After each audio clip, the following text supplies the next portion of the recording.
So what we got going on here is a professional glove next to a sparring/training glove. The training glove is made by Everlast. It is 16 ounces, as you can see on the packaging. The white glove is made by Rival for professional use only. And you can see I have the document that initially came with the glove. It is a 10-ounce glove.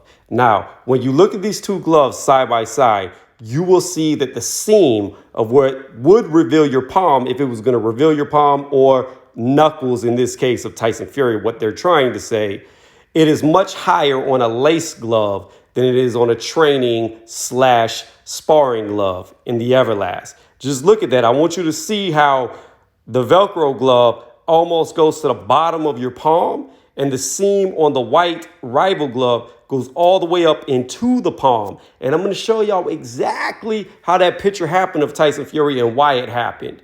Also, I want y'all to notice that I have wraps in the picture. So you'll see an Everlast wrap.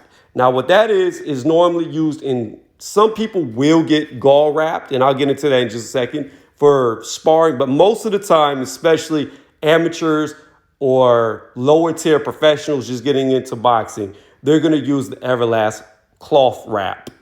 To the right of the Rival glove, you can see that I have bandage wrap, aka gall wraps. I have white tape, a gall. That is because when you go into a real fight, you do not use boxing wraps like you would do in the gym. You use galls. That's all you use, and then that gall is tape, which I'm also going to show. I'm going to show a picture of my hand wrapped with the actual Everlast wraps, and then I'm going to show a professional wrap, and then we're going to get into the live video so I can show the difference. And at the end of the video, I'm going to do a picture of my hand with the gall wrap on, and then side by side with a picture of Tyson Fury's hand, and y'all tell me if y'all see a difference. Okay, right now I'm just showing y'all a few side by sides, training wraps versus professional gall wrap. Again, it was very hard to do this because I had to wrap my own hand. But I also explain later on why there's a gap in the palm in the professional wrap versus not in the actual sparring wrap. Also, I want you to look at this next picture coming up. If Tyson Fury's knuckles were showing where that tape was, it would look like that. You would see his fingernails, you would see all his knuckles. That's what it would look like if you had saw it through. I'm also going to show later on exactly why it was not. Here's two shots of the gloves just proving that training gloves are different in where they actually sit in your palm. You can see how low that is. Now you can see how high up that is to almost even with the bottom of my thumb. All right, guys, so what you're seeing now is why there is a gap in the palm. You're going to take tape and you're going to run it in between your fingers. Now, there's methods to this. You can fold that tape in half or you can twist it. Being that I'm doing it on myself is very difficult.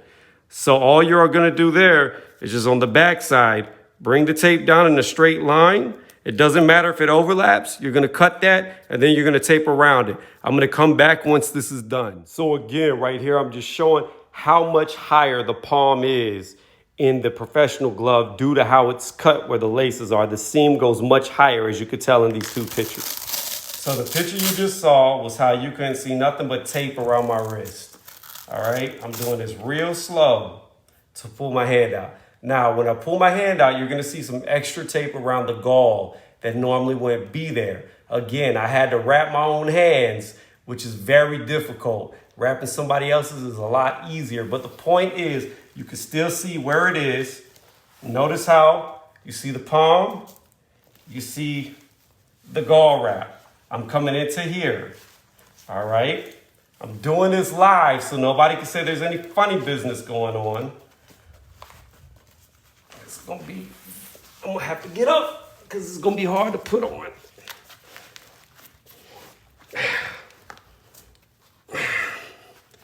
Now, I want y'all to look right there. Come closer. Bring it. What is that? Is that the same thing that Tyson Fury had? Did you not see that in these gloves? Because again, these do not come up to the same length. This cuts to the bottom of the palm. professional gloves come up inside of your palm. Same thing, I'm also going to do a still shot photo of this to show y'all that that is Tyson Fury's palm and not knuckles.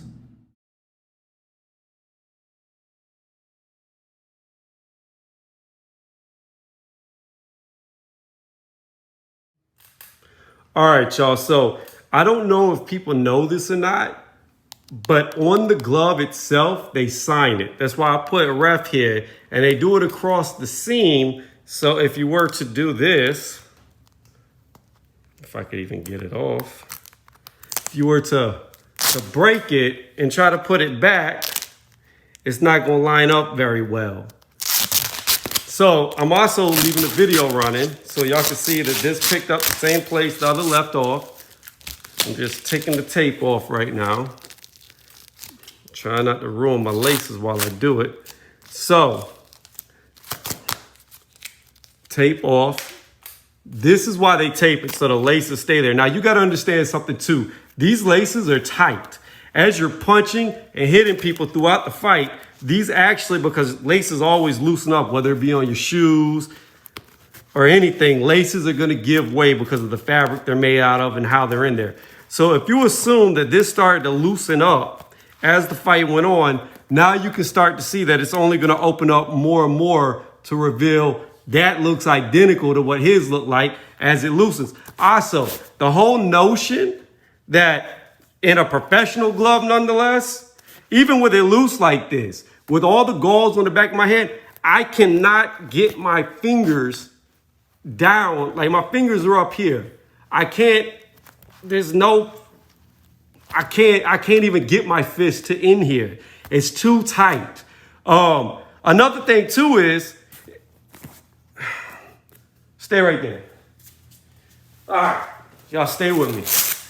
I'm gonna show y'all with the training glove. If I put my fist in here, right, and I ball my fist up to where it's where they say it is, to here now, you can see my fingers moving, it's in here. If I was to miss, all this weight is gonna push my wrist back and it's gonna break my wrist. If you can see that, that's why I left it. Even if I strap it, watch my wrist. And you gotta understand, you got tape and gauze wrap around your wrist, which is even gonna make it hurt worse because that's meant to lock your wrist in place. But when you have all that weight pushing back, look at my wrist. It's gonna break your hand if you miss. It would be the dumbest thing Tyson Fury could ever do. But again, to show y'all that nothing was changed, here we are pulling it out. So hopefully throughout this video, I have proven without a doubt, without a shadow of doubt in anybody's mind that Tyson Fury was not slipping his hands down. He was not cheating by hitting them with the inside knuckles because the risk wouldn't even be worth the reward. One miss, you break your wrist, you're out the fight with a broken wrist.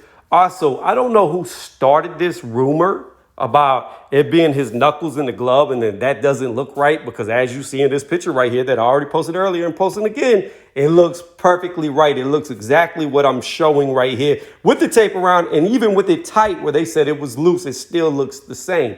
The thing is, people that made this false narrative are either clickbaiting or they've never fought before. For websites like the boxing scene, ESPN journalists to pick this up only further proves what I say.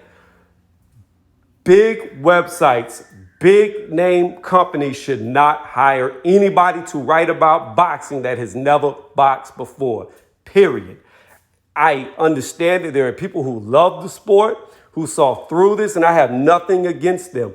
But at the end of the day, you should be picking professionals who did this professionally as your sources to be more trustworthy because somebody who had fought before, like myself, would have seen right through this and saw that this wasn't even nothing to get merit. The problem is you have people who have never fought before reporting this, and then people who haven't fought before hear it and they spread it to other people. Now, other people who haven't fought outnumber the people who have fought, so therefore a false narrative becomes truth. Spread a lie enough, people will start to believe it. So hopefully I killed this lie. Hopefully this helped open people's eyes.